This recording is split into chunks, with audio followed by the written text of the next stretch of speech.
Proverbs chapter 4, verses 1 to 9. Hear ye children, the instruction of a father, and attend to know understanding. For I give you good doctrine, forsake ye not my law. For I was my father's son, tender and only beloved in the sight of my mother.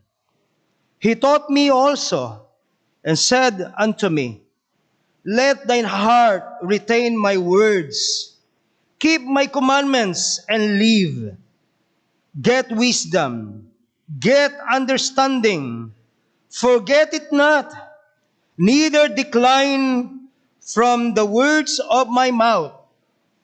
Forsake her not, and she shall preserve thee. Love her, and she shall keep thee. Wisdom is the principal thing. Therefore, get wisdom. And with all thy getting, get understanding. Exalt her, and she shall promote thee. She shall bring thee to honor when thou dost embrace her.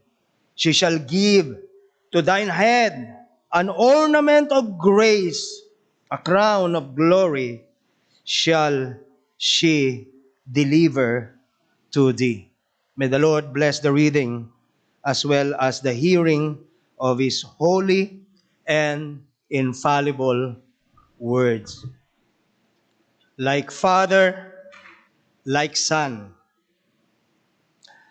Bahagi po ng mga activity sa katatapos pa lamang na Philippine Gospel Network Pastors Fellowship na atin pong dinaluhan sa San Fernando, Pampanga, ay ang smaller group interactions ng mga pastor kung saan po ang isa sa mga katanungan na ibinigay ay ito: ano para sa iyo ang masasabi mong joys of your pastoral ministry? Ang sagot ko po, ako'y pinakamasaya kapag nakikita ko na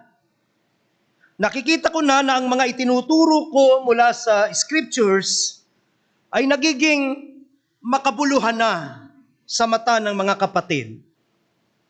Yung po bang nagkakaroon na ng saysay, tinitignan na nilang may kwenta. Kapag nauunawaan ng malinaw ng mga kapatid na ang mga salitang ito'y mahalaga sa buhay nila, at kapag ginagawa na nila itong gabay sa kanilang mga lakad, diyan po ako at palagay ko ay sasang-ayon ng ating mga kapwa-pastor, pinakamasaya. At hindi po nalalayo ito sa pahayag ni Apostle John. Ang sabi niya, I have no greater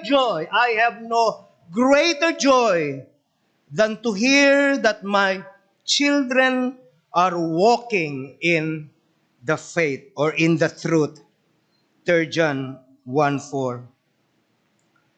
At halos ito din po ang pinakapulso ng text na ating binasa.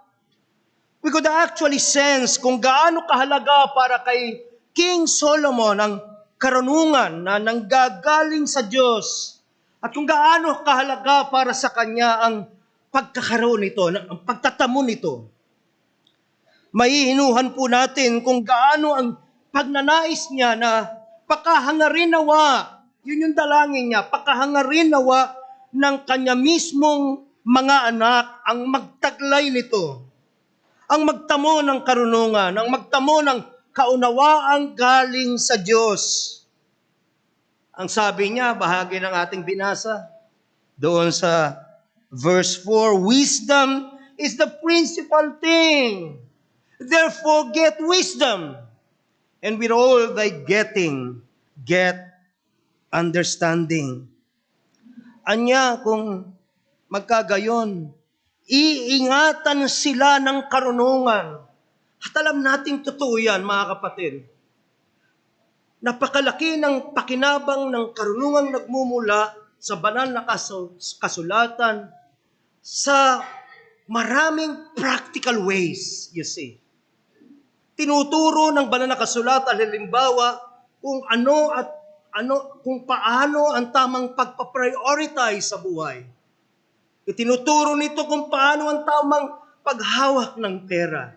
Itinuturo nito ang may kinalaman sa pamumuhay mag-asawa at marami pang iba. At kung meron lamang tayong tainga na ito ay pakinggan, at kung meron lamang tayong sensitivity na sumang-ayon at pailalim dito, tayo'y iingatan ito. Ilalayo tayo nito sa maraming mga kapahamakan. Itong sabi niya, kayo'y iingatan ito. Iingatan kayo ng karunungan at bibigyan din kayo ng karangalan ng karunungan. At alam natin gayon sa ating mga karanasan.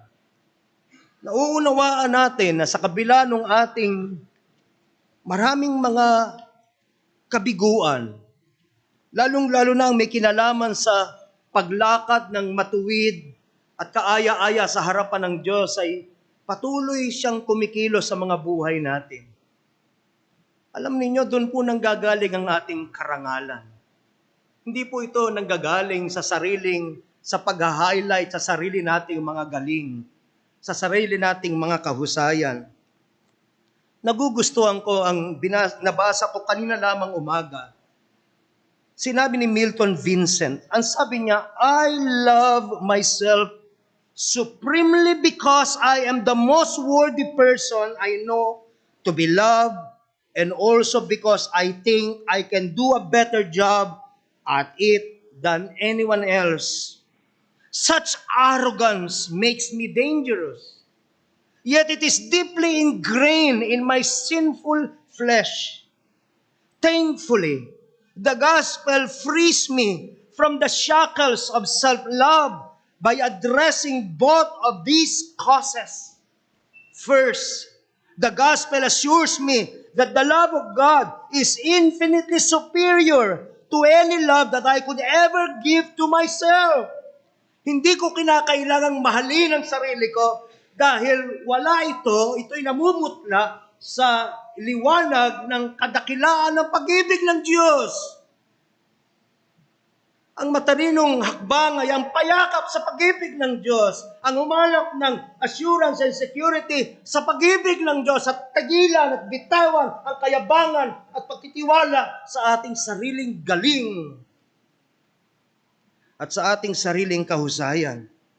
Again, thankfully, the gospel frees me from the shackles of self-love by addressing both of these causes. Again, first, the gospel assures me that the love of God is infinitely superior to any love that I could ever give to myself. Second, the gospel reveals to me the breathtaking glory and loveliness of God. And in doing so, it lures my heart away from love of myself or love of self and leaves me enthralled by Him instead. Amen? Oh, mga kapatid, sa ganitong paraan, tayo'y iniingatan ng karunungan. Sa ganitong paraan, tayo'y binibigyan ng karangalan ng karunungan. Hindi ba ang sabi, the fear of the Lord is the beginning of wisdom? Proverbs 9:10. Fearing God is wisdom because it recognizes that we are not supreme. It recognizes that we do not have the highest intellect, we do not have the highest understanding even of ourselves. Akala natin kilala na natin ang ating sarili, pero nagkakamali tayo. We do not have the highest intellect and understanding of ourselves and the world around us. Brothers and sisters, true wisdom is submission to the will of the infinitely wise God. That's true wisdom. Kaya't anya, sabi ni King Solomon, gawin ninyong lahat, makantan lamang ang karunungan. Gawin ninyong lahat. Yun ang payo niya sa kanyang mga anak. Pero paano nga po ba, mga kapatid, matatamo ng isang tao ang karunungan? Nagsisimula po ito sa pakikinig.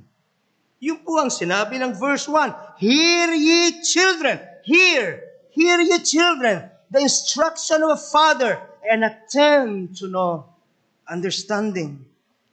Now, alam nating mahalaga ang pakikinig. Wala tayong mahihita mula sa anumang mabuting pagtuturo kung ang atensyon natin ay kalat, o kung ang isip natin ay malayo doon, kung ang pag-iisip natin ay sarado, o kung palagi tayong nagmamadali. Ano ang sabi? Be still and know. Amen? Be still and know that I am God. Psalm 46:10. So dapat, mga kapatid, willing tayo at resolve tayo na alisin ang anumang possible distraction. Alisin ang anumang possible obstacle upang maibigay natin ng buo ang ating undivided attention sa pakikinig. Subalit, higit pa po diyan, at mas malalim pa po kaysa diyan, ang kahulugan ng pakikinig dito sa ating text. Ito ay mas specific na tumutukoy sa kahandaan ding tanggapin. Tumutukoy po ito sa kahandaan nating sundin ang mga pagtuturong tinatanggap natin. So hindi lang basta nakikinig, kundi nandoon na inihahanda mo na yung sarili mo na kung magsasalita ang Diyos sa pamamagitan ng kanyang banal na kasulatan, makikinig ako at susunod ako, paiilalim ako. Yun ang mas malalim na kahulugan ng pakikinig dito. Solomon is telling his children, and by application, he's telling all of us to pay careful attention and make very, very sure to hear and take heed and follow the instruction he is giving. They must be willing. They must be willing and ready to obey his instruction. Pansinin ninyo kung paano yan in-emphasize, lalo na dito sa verses 1 and 2. Hear ye children, the instruction of a father, and attend to know understanding. Meaning, pay attention, be attentive. Aalisin mo ang pansin mo sa ibang distraction at itutuon mo ng buo ang iyong pag-iisip, ang iyong tainga, ang iyong puso sa pakikinig ng salita ng buhay. Ito ay salita ng buhay. Amen. Verse 2, for I give you good doctrine, forsake ye not my law. Meaning, do not abandon my teaching. Ano po ba ang pakinabang kung makikinig tayo? Ibinigay ni King Solomon ang reason, binakababasa lang natin, that you may know understanding, or that you may gain insight. Magtatamuan niya tayo ng mas malawak na pangunawa at magtatamo tayo ng abilidad na makapagpasya ng mas tama, magpasya ng may discernment, magpasya galing sa good judgment.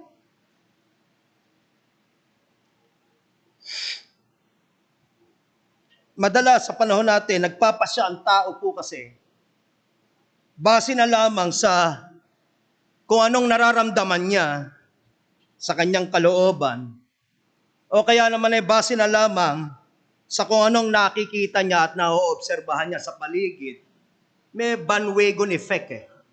Yung may impluwensya sa atin yung mga nakikita natin. You see. So, yung buhay natin ay tila baga nakadepende kung ano nakikita mo sa iba. But brothers and sisters, our hearts and eyes can deceive us. And we do not want to be ignorant of this truth. Dapat klaro sa'yo na pwede tayong dayain ang ating puso.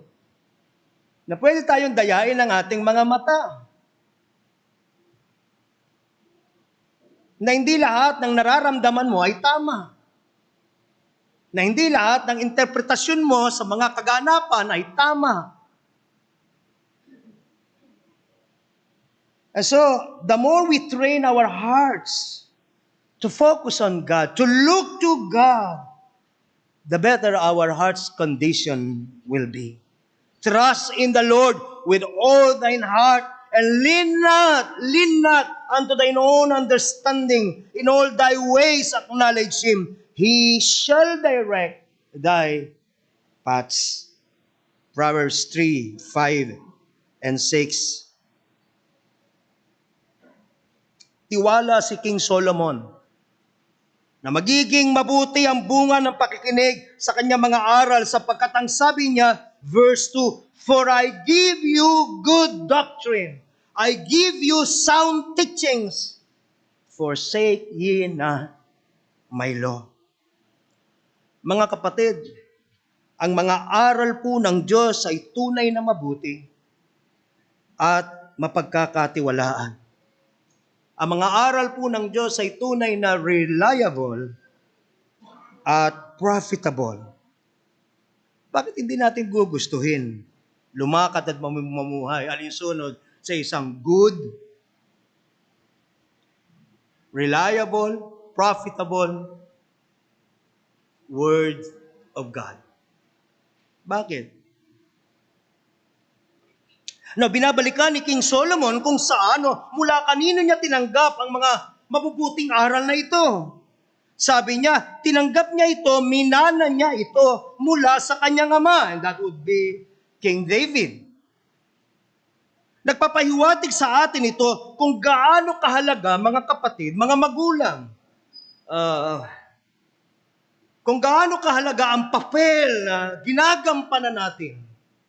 Lalo na ng mga ama, specifically dito sa ating text, sa paghuhubog ng kaisipan, sa paghuhubog ng pananaw, sa paghuhubog ng mga pagpapahalaga ng mga anak. Again, Proverbs 4, 3 and 4, for I was my father's son, sabi ni King Solomon sa mga anak niya. I was my father's son, tender and only beloved in the sight of my mother. He, my father, taught me also and said unto me, let thine heart retain my words, keep my commandments, and live. Bilang mga Kristiyano po, may mas mahalaga pa po ba ditong pwedeng ipamana natin sa ating mga anak? Ito yung tanging yaman na kapag nagawa nating ipasa sa susunod na generation, ay nalalaman natin, nakatitiyak tayo na magiging pagpapala at makabubuti para sa kanila. Isang growing, deepening, robust understanding of who God is. Wala na pong mas titibay pang muog kaysa sa Panginoon. Meron po ba kayong nalalaman? Na tapat magpakailanman, marunong sa lahat, mabuti sa lahat, hindi nangiiwan? Meron pa po ba? Ipakilala natin sa ating mga anak ito. Mabibigo tayo kung lahat na ibigay natin sa kanila maliban sa isang malinaw na unawa at pagmamahal sa Diyos.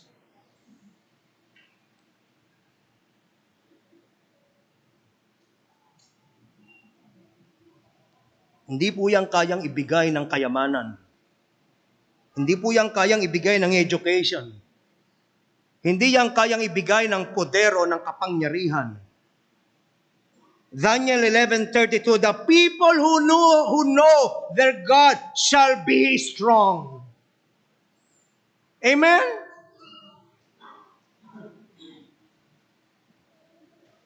Ipakilala natin ang napakalaking Diyos, napakadakilang Diyos sa ating mga anak.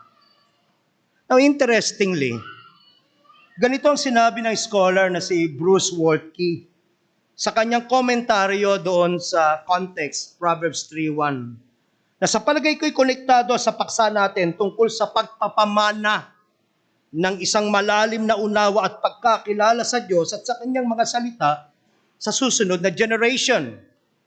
Ganito po sinasabi sa Proverbs 3:1, my son, forget not my law, but let thine heart keep my commandments.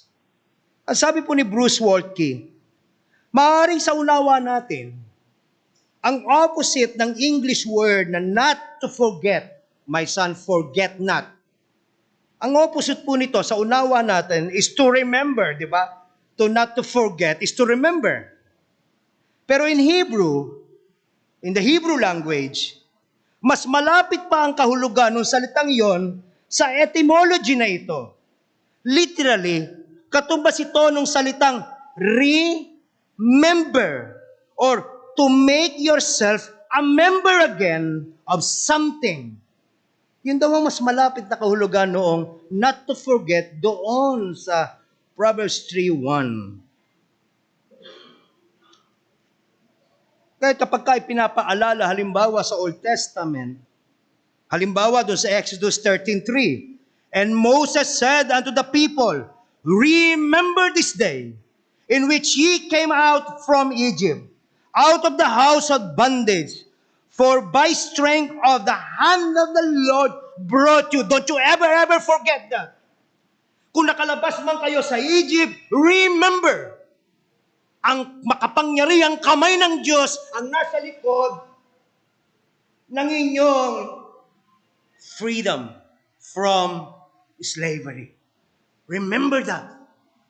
Huwag niyong kalilimutan yan. Bahagi yan ng kasaysayan natin. Bahagi yan ng karanasan natin as a community. Ang ibig sabihin nito, ayon kay Waltke, you remember yourself with your fathers and you relive the Exodus experience. Parang sinasabi na, huwag mong kalilimutan na bahagi ka ng isang community na sumasampalatayang hindi sila iniwanan, sumasampalatayang hindi sila pinabayaan ng Diyos. And so in that sense, the opposite of remember is not really to forget. The opposite of remember is to dismember or to separate. So what Solomon is saying to his son is this, my son, do not dismember yourself spiritually. Do not cut yourself off from your heritage and from my teaching. Oh, mga kapatid, ganun kahalaga ang mga pagtuturo natin sa ating mga anak. Mga anak, huwag niyong kalimutan, huwag niyong iwanan, huwag niyong ilayo ang inyong sarili sa Diyos na nagpakilala sa atin, sa Diyos na naranasan natin ang katapatan, sa Diyos na naranasan natin ang kapangyarihan, ang karunungan. Yan ang Diyos natin. Yung pinagkatiwalaan naming Diyos, naming mga magulang nyo, ay siya ring pagtiwalaan nyo at huwag nyo iwanan dahil naranasan na namin kung gaano siya katapat. Huwag kayong lumayo sa Diyos. Yun ang ibig sabihin ng remember. You see, ang takot sa Diyos, ang karunungan, nagmumula sa Diyos, ang pagpapahalaga sa Diyos ay dapat palang maging family tradition natin. Huwag ka sa pera unang tatakbo. Huwag ka sa politiko unang tatakbo. Huwag kang aasa sa may kapangyarihan. Tumakbo ka sa Diyos. Sa panahon ng pangangailangan, ang unang-una natin gagawin, iiyak tayo sa Diyos. Oh my. Napakasarap na tanawin kung mangyayari yan, mga kapatid.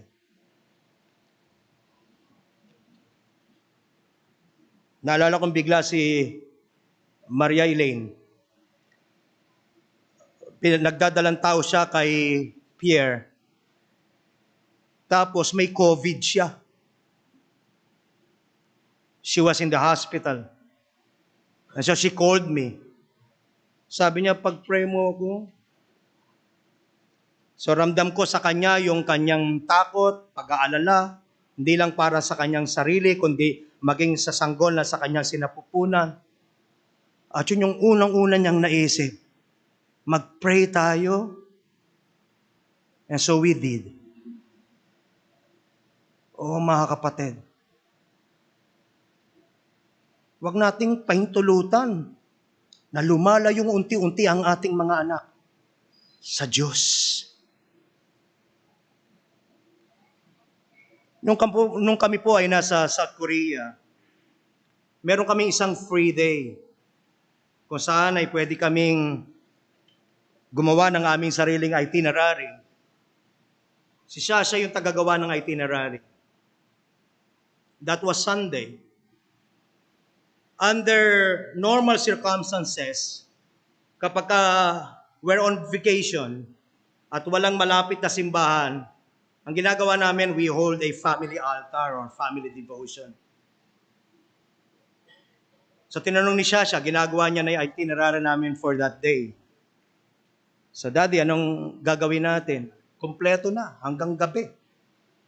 Hindi ko kinaya yung powers ng magnanay nito eh. Sabi ko, stay na lang ako dito sa kwarto. Tutulog na lang ako. Sabi ko, anak, gusto kong sumamba. Sunday ngayon eh, gusto kong mag-worship. I'm sure merong simbahan somewhere. Hindi natin kinakailangan mag-family devotion kung may simbahan somewhere. At natutuwa ako na si Shasha parang, kakain ng oras yun eh. Di ba? Pwede niya sabihin yun eh, di ba? Pero ang ginawa niya, naghanap siya. O, dito tayo pupunta, ganun doon tayo pupunta, ganito ang way to go there. At masayang-masaya yung puso ko na hindi nagmaktol yung bata, kundi gusto niyang sumamba. Only for us to find out na sa Korea pala, I don't know kung nagkataon lang, pero it seemed like, kapag Sunday, sa umaga, walang bukas na establishment. Wala. So wala kayo ibang pupuntahan kundi church. In fact, on our way to the church, merong ilang mga Caucasians, merong ilang mga, I don't know, he sounded like a European, na kasabay namin sa paglalakad. So I conversed with him. So sabi niya, naghahanap din ako ng church. So I asked, are you a Christian? Are you a believer too? No, I'm not. Sabi niya. Pero where would I go? Sarado lahat ng establishment. So I would rather go to a church. At least may ginagawa ako, sabi niya. Sana ganun din sa Pilipinas, amen? But to make the long story short, dapat klaro na sa ating mga anak ang mga priorities natin. Amen? Dapat klaro sa kanila na walang mas mahalaga kaysa sa Diyos.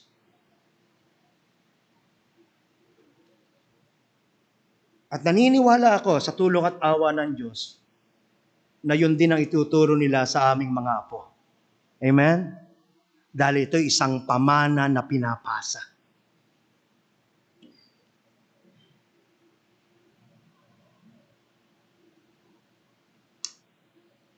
We're commanded, brothers and sisters, to remember because human beings tend to forget. It's a fact of life. Of course, we forget trivialities. Nasaan ko ba nailagay sa salamin ko? And that can be frustrating. But we can also forget essential things. Ang dali mong makalimutan kung sino ka at ano ka sa gitna ng isang masayang lugar. Malayo sa mga taong nakakakita sa iyo. Wala namang papansin sa akin kung hindi ako magpapahalaga sa Diyos. Hindi ko sila kilala. Wala namang papansin sa akin kung magkakailala ako doon at magsasaya ako buong panahon. Wala. Madali tayong makalimot kapag hindi tayo malapit sa community natin. You see, kaya kailangan natin ng paalala. We forget essential things. We forget our place in the world. We forget our identity in Christ. We forget our mission. And that cannot only be frustrating, that can be devastating pag nangyari yan.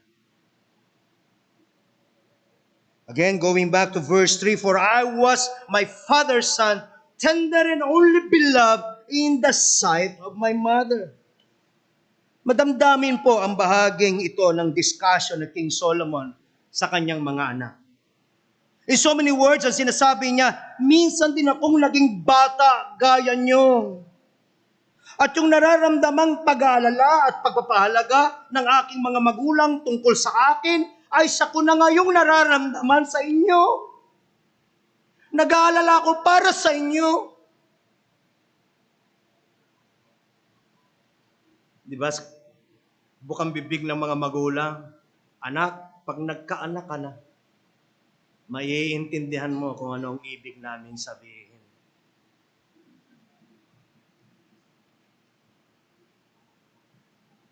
Dahil daman niya ang sinserong pagkalinga ng kanyang mga magulang noon, ang sabi niya, pakiwari niya'y para bagang nag-iisa lamang siyang anak. Ano sabi niya? For I was my father's son, tender and only beloved in the sight of my mother. Sarap nun, di ba? Kasi hindi naman iisang anak si Solomon. As far as I know, 4 ang naging anak ni David kay Bathsheba.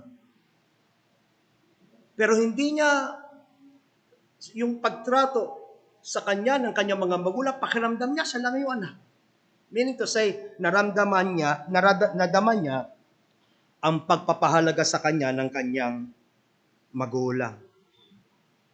Na bukod dito, ilang karagdagang observation pa. Pasinin niyo kung paanong inassume ng ama ni Solomon, si David, ang kanyang full responsibility sa pagtuturo at paggabay sa kanyang anak. Again, verse 3, for I was my father's son, tender and only beloved in the sight of my mother. Verse 4, he taught me also, and said unto me, let thine heart retain my words, keep my commandments and live. Galing sa Diyos yung mandato na yon, mga kapatid, na dapat turuan at gabayan ng mga ama ang kanilang mga anak. Ephesians 6:4. Hindi sinabing ipaubaya na lamang ang ating mga anak sa simbahan. Hindi sinabing ipaubaya na lamang ang ating mga anak sa paaralan. May bahagi ang simbahan at paaralan, pero ang mga magulang ang may pangunahing responsibility pagdating po sa paggagabay sa kanilang mga anak. Oh, blessed are the children that have fathers who accept their responsibility. And so when the fathers fail to fulfill their divine mandate, naghahanap ako ng ibang salita, sabi ko, ito maganda, divine mandate, they will be held accountable for it. Remember the story of Eli the priest? Sa 1 Samuel 2 and 3. Kailan dapat sisimulan ang pagtuturo at paggabay na ito? While they are young. Sabi ni Solomon, tender. When he was still tender. You see. While they are young. While they are young enough to be impressionable. Hanggat pwede pa silang hubugin. Hanggat willing pa silang makinig. Dahil kung hindi natin yan sasamantalahin, yung window na yan, Darating ang panahon, may iba ng impluensya, magiging impluensya sa buhay nila. At pag dumating yung panahon na yon, mas handa pa silang questionin at barahin ang sinasabi mo kaysa sa ang makinig sa'yo. Amen? Karanasan nyo ba yan? Oh, yes. Pagkatapos po, mapapansin ninyo na mula sa verse 4 hanggang sa dulo ng ating text, which is verse 9, ay pag-uulit na lamang ni King Solomon o muling pagsasabi na lamang ng lahat na mga itunuro sa kanya ng kanyang ama noon si Emusmus pa. Inulit niya lang eh. Yung buong passage na yun ay pag-uulit lang, naaalala niya. Ganito ang tinuro sa akin ng lolo niyo eh. Yung itinuro sa akin ng lolo nyo, siya ko namang itinuturo sa inyo. Parang sinasabi niya dito sa kanyang mga anak, ang itinuturo ko sa inyo, ay siya na rin itinuro ng lolo nyo. Let thine heart retain my words, keep my commandments and live. You see, hindi ako ipinahiya nito. Nung sundin ko ang mga payo sa akin ng lolo nyo mula sa salita ng Diyos, hindi ako ipinahiya nito. You all know this verse, he that believes on him shall not be put to shame. Ito ang pinanghawakan at ginawang gabay ng lolo nyo, na siya ko namang pinanghawakan at ginawa ding gabay sa buhay ko. Now I want you to live by it also. Mamuhay din kayo sa gabay ng mga salitang ito. Get wisdom, verse 5. Get understanding, forget it not. Neither decline from the words of my mouth. Forsake her not, and she shall preserve thee. Love her, she shall keep thee. Wisdom is the principal thing, therefore get wisdom. And with all thy getting, get understanding. Exalt her, she shall promote thee. She shall bring thee to honor when thou dost embrace her. She shall give to thine head an ornament of grace, a crown of glory shall she deliver to thee. Ano ang challenge ni Solomon sa kanyang mga anak? Gawin niyong lahat, makantan lamang ang karunungan. Yung salita doon sa verse 5 na get wisdom, it's a marketplace terminology. Bilhin nyo ang karunungan. Lahat ng meron kayo, itaya nyo. Mabili nyo lang ang karunungan. Yun ang ibig sabihin ni Solomon. Nandun yung emphasis ni Solomon. Ganun din naman babasa natin sa verse 7, you see. Acquire it, purchase it. Wisdom, brothers and sisters, is of such value. It is so vital, so necessary for life that you must make it your supreme pursuit. Sell off everything if you must. Because no price is too high. Saan ang gagaling yon? Allow me to read the very same verses in the NIV version. Get wisdom, get understanding, do not forget my words, or turn away from them. Do not forsake wisdom, she shall protect you. Love her, she shall watch over you. The beginning of wisdom is this, verse 7. Get wisdom, though it costs all you have. Get understanding. Get wisdom, though it costs all you have. Get understanding. I'm telling you, napakalungkot kapag handa tayong gumastos kahit magkano. Gano'n natin kamahal yung mga anak natin, hindi ba? Kahit magkano anak yan. Kung kaya ko rin lang, sige, bibiling ko yan. Handa mong ibigay ang pinaka-best base sa kakayahan mo para sa iyong mga anak. Gano'n mo sila kamahal. How about this? Lahat ng kailangan, magabayan mo lang lamang sila sa tamang daan. Gagawin mo. Of course, ultimately, nasa kamayan ng Diyos. Ipagkakatiwala natin sa Diyos. Iiyak natin sa Diyos. At kung sakaling ang situation naman sa ngayon, ang ating anak ay malayo ang loob sa Diyos, hindi pa tapos ang lahat. At hindi nababaliwala ang lahat. Patuloy tayong manalangin at magmakaawa sa Diyos. Dahil ayaw natin na ipinipilit ang salita. Amen? Susunod sila dahil napipilitan sila. Pandidilatan natin ang mata. Saan tayo pagka-Sunday? Saan? Church po. Mabuti alam nyo. No. Hindi yon ang gusto ni Solomon na mangyari. Ano sabi niya? Again, reading from the, not my so favorite version, but, tinutulungan tayong mas maintindihan nito. Cherish her, and she will exalt you. Embrace her, and she will honor you. Parang hirap isipin na yung karunungan, niyayakap, minamahal. Pero yun yung way para makita natin, maintindihan natin, na dapat hindi mo lang ito sinusunod dahil sa kailangan, kundi ito'y minamahal mo, pinagpapahalagaan mo, dahil nalalaman mo, ito'y mabuti para sa iyo. Mga magulang, mga anak, simple lang, if you would want me to summarize the message, simple lang ang message. Get wisdom, obey wisdom, love wisdom.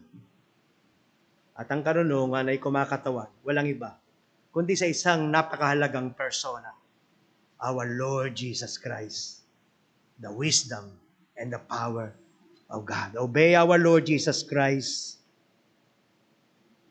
Seek Him and love Him more than anything else and more than anyone else. Amen? Wala na po. Palagay ninyo, meron pa po bang mas mahalagang pamana kaysa dyan? Bahala kayo kung ayaw nyo. Basta ako, klaro sa akin. As for me and my house, we will serve the Lord. Alam kong ganun din ang pulso ninyo. It's my way of saying, hindi tayo dapat nai-impluwensyahan ng ginagawa at tinutungo ng iba. Klaro sa atin ang ating tayo. As for me and my house, we will serve the Lord. Dahil sa dulo, lalo na on your deathbed, hindi ka na kayang pasayahin ng Enchanted Kingdom. Hindi ka na kayang pasayahin ng Hong Kong Disneyland or Japan whatever. Isa na lang ang kailangan mo. Isa na lang ang pwedeng magdala sa iyo ng kapayapaan. Ang kaugnayan mo sa ating Panginoong Hesukristo. Do you know Him? Let's all stand up.